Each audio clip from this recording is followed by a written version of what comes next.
Hello everyone, this is Sakshi Vishnoi. Welcome to social school. तो इस video में हम लोग जो हमारी क्लास 12th इकोनॉमिक्स है उसमें जो हमारी बुक है मैक्रो इकोनॉमिक्स, उसका जो चैप्टर है ओपन इकोनॉमी मैक्रो इकोनॉमिक्स, उसके फुल चैप्टर एक्सप्लेनेशन का पार्ट 6 देखने वाले हैं। ये हमारा फाइनल पार्ट होने वाला है। दैट मीन्स आफ्टर दिस हमारा जो चैप्टर है वो हो जाएगा कंप्लीट एंड हमारी जो बुक है मैक्रो इकोनॉमिक्स वो भी हो जाएगी कंप्लीट। तो चलिए स्टार्ट करते हैं इस पार्ट को, देखते हैं इसमें हमें क्या देखना है।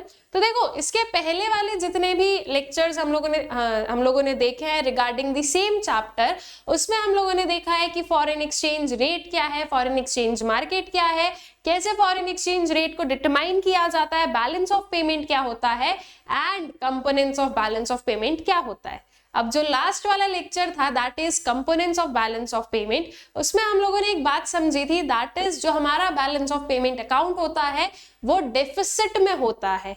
तो ये डेफिसिट में होने के पीछे के रीजंस क्या हैं वो हमें पता होना चाहिए। तो इस पर्टिकुलर वीडियो में हम लोग बेसिकली उसके रीजंस को ही देखने वाले हैं कि जो आप लोग देखते हो बैलेंस ऑफ पेमेंट में डेफिसिट होना तो वो क्यों होता है। ठीक है, so basically disequilibrium in balance of payment. अब देखो, जब भी आप डिसइक्विलिब्रियम की बात करते हो ना तो डिसइक्विलिब्रियम कैन बी बोथ, आपका सरप्लस वाली चीज भी हो सकती है, डेफिसिट वाली जो है पार्ट वो भी हो सकता है। इक्विलिब्रियम का मतलब होता है जब आपके पास में दो चीजें सेम बैलेंस पे हो।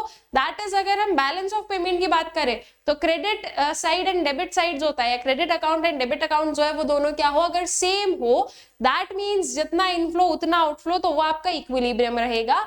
लेकिन जब हम डिसइक्विलिब्रियम की बात करते हैं तो दो कंडीशंस हो सकती है। फर्स्ट कैन बी कि आपके इनफ्लो ज्यादा हो, आपके आउटफ्लो कम हो। तो ये तो क्या हो जाएगा, एक पॉजिटिव चीज कि हाँ हमारे पास में इनफ्लो ज्यादा है, तो ये आपका जो है सरप्लस वाला जो है डिसइक्विलिब्रियम रहेगा। एक होता है आपका डेफिसिट वाला डिसइक्विलिब्रियम। इट इज बेसिकली जब आपके इनफ्लोज कम है और आपके आउटफ्लोज ज्यादा है, मतलब कि आपकी इनकम कम है और आपके पेमेंट ज्यादा है, तो वो आपका क्या होता है, डेफिसिट वाला डिसइक्विलिब्रियम। अब देखो, बहुत ही सिंपल सी चीज है, अगर सरप्लस रहेगा तो that will not a problem. ठीक है, वो हमारे लिए एक प्रॉब्लम नहीं पोज करने वाला है। वो चीज तो हमारे लिए पॉजिटिव ही है कि अच्छी बात है भाई, हमारी इनकम ज्यादा है, हमें पेमेंट कम करना है, तो this is a kind of profit. लेकिन दिक्कत कहाँ आती है, जब हम डेफिसिट की बात करते हैं कि आपका जो ये अकाउंट है, आपका जो बैलेंस ऑफ पेमेंट अकाउंट है, अगर वो डेफिसिट में हो तो फिर जो है ये दिक्कत क्रिएट होती है, ये प्रॉब्लम पोज होती है। दैट इज जो आपकी वेरियस चीजें हैं कि आपको पेमेंट ज्यादा करना है, आपके पास में इनकम कम है, अल्टीमेटली उसकी वजह से फिर आपको बोरो करना पड़ेगा मनी को, तभी आप जाकर जो है इतना एक्स्ट्रा पेमेंट कर पाओगे। अगर आप बोरो करोगे तो उसकी वजह से आपको इंटरेस्ट पेमेंट जो है वो भी बढ़ेगा। अगेन जो लोन का रीपेमेंट है वो भी एक जो है थ्रेट है आप लोगों के लिए। तो अगर डेफिसिट वाली कंडीशन होती है तो दैट क्रिएट्स अ प्रॉब्लम और the difficult situation for the economy. तो हमें जो है डेफिसिट वाली चीज पर ही बात करनी है कि डेफिसिट क्यों अराइज होता है। एज वी नो, इंडिया में बीओपी अकाउंट जो है वो हमें मोस्टली डेफिसिट में ही देखने को मिलता है। उसके वेरियस रीजंस हैं कि हमारे जो एक्सपोर्ट्स है वो कम है, हमारे इंपोर्ट ज्यादा है। तो ऐसा क्यों है, ठीक है, क्यों जो है डेफिसिट के पीछे के रीजंस क्या बनते हैं, बेसिकली ये चीज हम लोग देखेंगे in this particular video. So disequilibrium in BOP of a country may be either in the form of deficit or as a surplus. A surplus in BOP does not pose much of the problem. However, a deficit often creates difficult problems for the economy. Deficit in balance of payment account arises when total inflows on account of autonomous transactions are less than total outflows on account of such transactions. I hope so कि you are familiar with this particular term, that is autonomous transactions. Autonomous transactions, accommodating transactions क्या होते हैं ये हम लोग अपने last वाले जो लेक्चर है उसमें देख चुके हैं। ठीक है, सो जो डेफिसिट है बैलेंस ऑफ पेमेंट अकाउंट में वो कब अराइज होता है, जब हमारे टोटल इनफ्लोज जो होते हैं वो कम हो जाते हैं, किससे, टोटल आउटफ्लोज से। ठीक है, दैट मींस जो रिसीट है वो कम हो जाती है पेमेंट से। If total inflows on account of autonomous transactions exceed total outflows on account of such transactions, then there is surplus in the balance of payment account.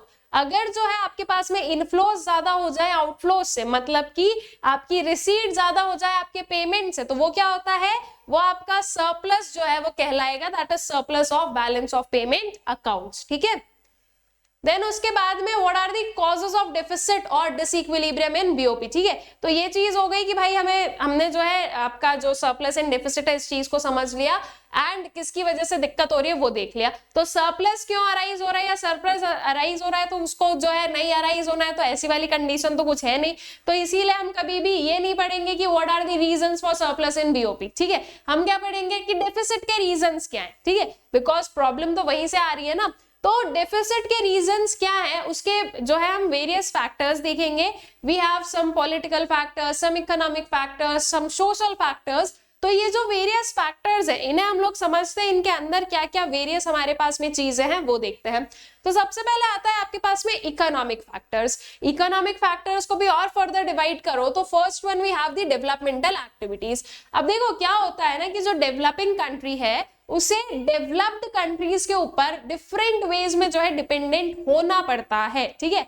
जैसे कि India is a developing country, तो हमें बहुत सारी चीजें हैं जो कि इंपोर्ट करनी पड़ती है फ्रॉम डेवलप्ड कंट्रीज, और वो इसलिए इंपोर्ट करनी पड़ती है क्योंकि हमारे पास में जो है उतना एडवांस अभी चीजें नहीं है, उतनी एडवांस टेक्नोलॉजी नहीं है। तो अल्टीमेटली हमें अभी ये सब कुछ लाने में थोड़ा सा वक्त चाहिए, ठीक है, थोड़ा टाइम लगेगा। तो अल्टीमेटली तब तक के लिए हमें क्या करना पड़ता है, हमें इंपोर्ट करना पड़ता है, एंड कंपैरेटिवली हम लोग उतना एक्सपोर्ट नहीं कर पाते हैं। तो जब आपका इंपोर्ट ज्यादा हो जाता है आपके एक्सपोर्ट से, तो वो चीज क्या होगी, वो चीज जो है वो डेफिसिट क्रिएट करेगी, ठीक है। So developing countries depend on developed nations for supply of machines, technology and other equipments. This leads to increased levels of imports, thereby resulting in deficit in the BOP account, ठीक है। तो ये जो है ये लीड करता है जो इंक्रीज लेवल ऑफ इंपोर्ट्स है उसमें, और इसी की वजह से जो है जो डेफिसिट है वो क्रिएट होता है बीओपी अकाउंट में, ठीक है। Then you have the next thing that is high rate of inflation. अगर मान लो आपकी इकोनॉमी में इन्फ्लेशन ज्यादा है, ठीक है, अब ये कंडीशन होती है कि इकोनॉमी में इन्फ्लेशन का क्या पर्टिकुलर रेट चल रहा है, तो this can be one of the factor. तो अगर मान लो कि इन्फ्लेशन रेट हाई है तो ऐसे केस में कंपैरेटिवली हमारे लिए जो इंपोर्टेड गुड्स है वो सस्ते पड़ेंगे, ठीक है। इन दी सेंस अगर आप उसको आपके डोमेस्टिक गुड्स से कंपेयर करोगे तो आपको जो इंपोर्टेड गुड्स है वो रिलेटिवली चीपर रेट्स में मिलेंगे। बहुत ज्यादा वी आर नॉट सेइंग कि चीप है वो, या वो लाइक उनकी जो प्राइसेस है वो कम है, लेकिन रिलेटिवली अगर कंपेयर करोगे फ्रॉम डोमेस्टिक एंड फॉरेन तो आपको फॉरेन गुड्स जो है वो चीपर मिलेंगे अगर आपकी इकोनॉमी में इन्फ्लेशन वाली सिचुएशन है तो, अज्यूमिंग कि बाहर इन्फ्लेशन वाली कंडीशन नहीं है। तो अब ऐसे केस में क्या होगा, हमें जो चीज जो है थोड़ी बहुत जिसमें हमें प्राइस कम लगेगा, वी नो ह्यूमन साइकोलॉजी, उसकी डिमांड हम लोग ज्यादा करेंगे। तो ऐसे केस में हम जो है इंपोर्टेड गुड्स को ज्यादा डिमांड करेंगे as compare to our domestic goods, ठीक है। तो अल्टीमेटली फिर वही चीज कि इंपोर्ट आपका क्या हो जाएगा, इंक्रीज हो जाएगा। So when there is inflation in the domestic economy, foreign goods become relatively cheaper as compared to domestic goods. It increases imports which causes a deficit in BOP, ठीक है। तो जब भी इन्फ्लेशन वाली कंडीशन होगी तो इसकी वजह से जो है जो फॉरेन गुड्स हैं वो रिलेटिवली क्या हो जाएंगे, चीप हो जाएंगे उनके डोमेस्टिक गुड्स के कंपैरिजन में, ठीक है। तो इसकी वजह से जो है हम इंपोर्ट्स ज्यादा करेंगे, और जब इंपोर्ट ज्यादा होगा तो डेफिसिट जो है वो क्रिएट होगा बीओपी में, क्योंकि इंपोर्ट से हमारा जो आउटफ्लो है वो बढ़ेगा, आउटफ्लो ऑफ मनी। तो अल्टीमेटली हमारे आउटफ्लोज ज्यादा होंगे और इनफ्लोज जो है वो नहीं इंक्रीज हो रहे हैं, तो यहाँ पर जो है डेफिसिट वाली कंडीशन हमें देखने को मिलेगी। Then cyclic fluctuations. Cyclic fluctuations are basically what, हर एक इकोनॉमी में ये पर्टिकुलर कंडीशंस होती रहती है। कभी एक इकोनॉमी में जो है बूम वाली कंडीशन चल रही है, ठीक है, एम है ये, बूम वाली कंडीशन चल रही है। कभी एक इकोनॉमी में डिप्रेशन आ जाता है, ये भी होता है। देन वी हैव रिसेशन वाली condition, then we have the recovery वाली कंडीशन, ठीक है। तो ये जो वेरियस साइकिल्स है ना ये इकोनॉमी में चलती रहती है। अब मान लो कि इकोनॉमी में जो है बूम वाली अगर कंडीशन चल रही है, दैट मीन्स सब कुछ बहुत अच्छा चल रहा है, हाई डिमांड हाई सप्लाई सब कुछ, ठीक है। तो अब जब बूम होता है ना तो डिमांड बढ़ जाती है, और जब डिमांड बढ़ी है तो उसी पर्टिकुलर टाइम पर उतनी सप्लाई को इंक्रीज करना उतना जल्दी जो है पॉसिबल नहीं होता है। तो अब ऐसे केस में क्या होता है, ऐसे केस में इस इंक्रीज डिमांड को हम सेटल आउट करते हैं विद इंपोर्टेड गुड्स। तो अल्टीमेटली फिर से जो है हमारा इंपोर्ट्स जो है वो इंक्रीज होगा, और जब इंपोर्ट्स इंक्रीज होगा तो उसका इफेक्ट क्या होगा, आपके आउटफ्लोज बढ़ेंगे। दैट मीन्स जो है this will lead to the deficit in BOP, ठीक है। So when the domestic economy is going through a phase of boom, then domestic production may be unable to satisfy the domestic demand. तो हो सकता है कि जो domestic production है वो डोमेस्टिक डिमांड को सेटिस्फाई ना कर पा रहा हो, तो ऐसे केस में जो है डेफिसिट आएगा बीओपी में, क्योंकि जो इंपोर्ट्स है वो क्या होंगे, वो इंक्रीज होंगे। अब डिमांड को कहीं से तो फुलफिल करना है ना, तो हम क्या करेंगे, हम इंपोर्टेड गुड्स पर जो है अपना जो कंजम्पशन है वो इंक्रीज कर देंगे, ठीक है। Then you have change in demand. अब मान लो कि फॉरेनर्स का कुछ माइंड चेंज हुआ, या फॉरेनर्स को जो है आपके डोमेस्टिक गुड्स जो है वो पसंद नहीं आ रहे हैं, ठीक है। तो अल्टीमेटली वहां से जो है आपने देखा कि डिमांड में क्या है, कुछ चेंज देखने को मिला है, डिमांड डिक्रीज हो गई है। तो अब जब डिमांड डिक्रीज हो गई है फॉरेनर्स के थ्रू हमारे डोमेस्टिक गुड्स का, तो हमारे पास से जो एक्सपोर्ट्स है वो क्या हो जाएगा, वो कम हो जाएगा। एक्सपोर्ट्स कम होगा तो फिर से वही चीज कि आपका इनफ्लो जो है वो रिड्यूस होगा, this will lead to deficit, ठीक है। So fall in demand for countries good in foreign markets leads to fall in exports and it adversely affects the balance of payment, ठीक है। Then you have import of services। हम various kind of services को import करते हैं। Ultimately आप जितना ज्यादा import करोगे उतना ज्यादा जो है आपके payment obligation increase होंगे। So underdeveloped countries import services from developed countries for which they have to pay huge amount of money, it leads to deficit in BOP। Mostly जो डेफिसिट वाली कंडीशन है ना, ये आप यही देखोगे कि जो अंडर डेवलप्ड कंट्रीज है, जो डेवलपिंग कंट्रीज है, वहां पर आपको ज्यादा देखने को मिलेगी as compare to the developed countries. क्योंकि डेवलप्ड कंट्रीज के पास में जो है सारी चीजें हैं, उनके पास में सारे एडवांसमेंट्स हैं, तो उन्हें जो है इतना इंपोर्ट करने की जरूरत नहीं पड़ती है, ठीक है। जहां पर हमारे इंपोर्ट ज्यादा हो जाते हैं ना, वहीं से फिर ये सारी जो कंडीशंस है वो क्रिएट होती है, that is deficit and all, ठीक है। देन आता है पॉलिटिकल फैक्टर्स। अब इकोनॉमिक फैक्टर्स हो गए हैं एंड आई होप सो आप लोगों को क्लियर आउट भी हो गए। अब आते हैं कुछ पॉलिटिकल फैक्टर्स पर। तो first one is political instability. अगर मान लो आपकी इकोनॉमी में पॉलिटिकल इंस्टेबिलिटी है, ठीक है, दैट मीन्स समझ नहीं आ रहा भाई कब कौन सी गवर्नमेंट रूल करने लगी है। अभी अभी तो ये इलेक्ट होकर आए थे और अब पता चल रहा है कि नहीं नहीं अब जो है दूसरी गवर्नमेंट आ गई है, यहाँ पर जो है नो कॉन्फिडेंस मोशन हो गया या कुछ भी चीज है, ठीक है। तो दैट मीन्स अगर पॉलिटिकली जो है ना आपकी इकोनॉमी स्टेबल अगर नहीं होगी, तो ऐसे केस में जो बाहर से इन्वेस्टमेंट आ सकते हैं वो नहीं आएंगे। क्यों? क्योंकि इन्वेस्टर्स को डर है भाई कब जो है यहाँ की गवर्नमेंट चेंज हो जाए, कब यहाँ के रूल्स चेंज हो जाए और कब उन्हें जो है लॉस सहना पड़े। तो ऐसे केस में जो इन्वेस्टर्स हैं वो इन्वेस्ट नहीं करेंगे। तो ultimately this will lead to less inflows of the foreign exchange, ठीक है। और जब लेस इनफ्लो हो रहा है तो that would result in what, disequilibrium, और वी वुड से जो डेफिसिट है, ठीक है। So political instability may lead to large capital outflows and reduce the inflows of foreign funds, thus creating disequilibrium in BOP. Also जब political instability रहेगी ना, तो आपकी खुद की कंट्री के जो इन्वेस्टर्स है वो अपनी ही कंट्री में इन्वेस्ट करने से डरेंगे। उन्हें लगेगा कि नहीं यार ये इतना प्रॉफिटेबल मामला नहीं है, एक काम करते हैं हम फॉरेन में इन्वेस्ट कर देते हैं, ठीक है, फॉरेन की कोई सी कंपनी में इन्वेस्ट कर देते हैं। तो अल्टीमेटली आउटफ्लोज बढ़ गया, इनफ्लोज तो वैसे ही कम था और आउटफ्लोज हमने और बढ़ा दिया है, तो वो जो है डेफिसिट वाली जो कंडीशन है वो क्रिएट हो जाएगी। देन आता है पॉलिटिकल डिस्टर्बेंसेस। थोड़ा बहुत हम देख सकते हैं कि थोड़ा बहुत जो है सिनोनिम्स है political instability and political disturbances एक दूसरे के, ठीक है। So frequent changes in government, inadequate support of government in parliament also discourages inflows of capital.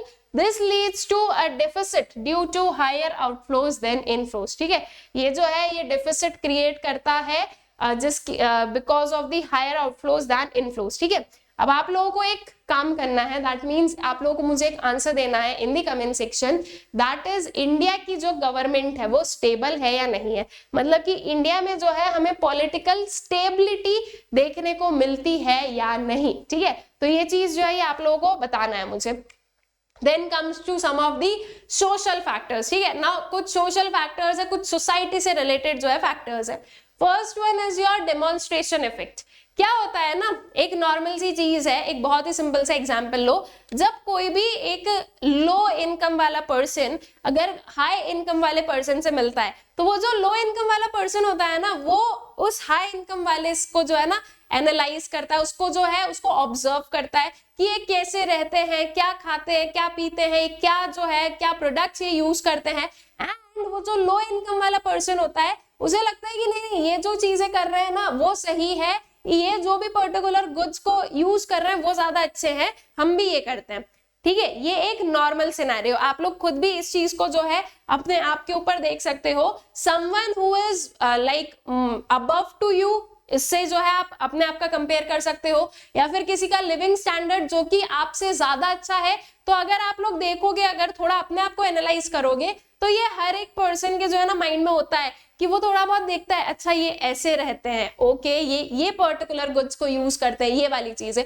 तो सेम क्या होता है, जब कोई भी डेवलपिंग या अंडर डेवलप्ड कंट्री का पर्सन किसी भी डेवलप्ड कंट्री में जाए या किसी भी डेवलप्ड कंट्री के लोगों से मिलता है ना, तो उन्हें क्या लगता है कि नहीं ये वाले जो भी प्रोडक्ट्स ये लोग यूज कर रहे हैं, they are better than our domestic products. तो हमारा वहां पे क्या होता है, थोड़ा सा इंक्लिनेशन होता है टुवर्ड्स फॉरेन गुड्स, और हम लोग जो है उनके गुड्स की ज्यादा डिमांड करने लगते हैं। तो हम क्या कर रहे हैं, जो इंपोर्ट्स है उसको इंक्रीज करवा रहे हैं, ठीक है। तो जब इंपोर्ट्स इंक्रीज होंगे, आउटफ्लो इंक्रीज होगा, ultimately it will lead to deficit.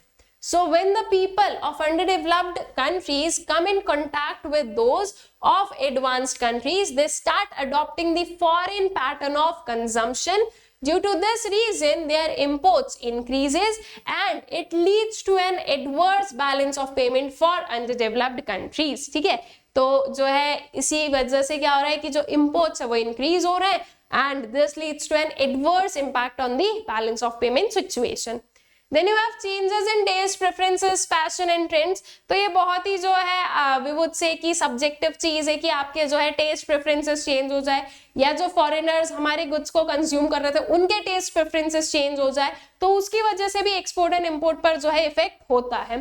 So an unfavourable change for the domestic goods leads to a deficit in balance of payment.